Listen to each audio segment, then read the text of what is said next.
Shopping করতে কিন্তু আমি বেশ ভালোই বাসি। তো আগের দিন কিন্তু এসেছিলাম আমি ষষ্ঠী শপিং করতে। আর আজকে এসেছি দুদিন বাদে বান্ধবী ছেলের বার্থডে। তো কী দেবো ভাবতে চলে এলাম সোজা শপিং মলে। যে একটা ভাবলাম টি-শার্টই দেবো। তো বান্ধবীকে সাথে করেও নিয়ে এসেছি। তার কারণ ওর সাইজটা তো আমি বুঝবো না, তাই ওকে ওর সাথেই এলাম আমি। আর সাথে ছিল বরমশাই। তো আজকে বরমশাইকে পেয়েছি। ভাবছি ওর পকেটটা পুরো আমি খালি করব।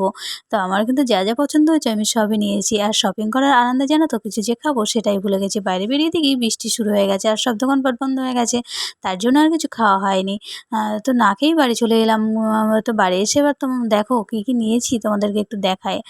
তো এগুলো কিন্তু আমার জন্য নিয়েছি। আর জানো তো মেয়ের জন্য কিছু নেওয়া হয়নি। তার কারণ মেয়ের জন্য তেমন কিছু পছন্দ হয়নি।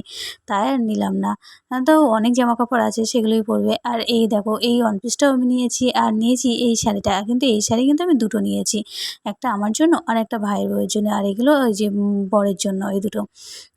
তো কালোটা কিন্তু আমি আমার জন্যই রেখেছি। আর গোলাপিটা ভাইয়ের বউকে দেবো।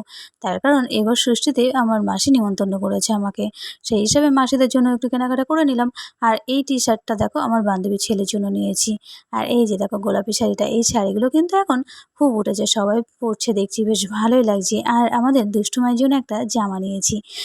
তো জিনিসগুলো কেমন হয়েছে অবশ্যই জানিও কিন্তু তোমরা।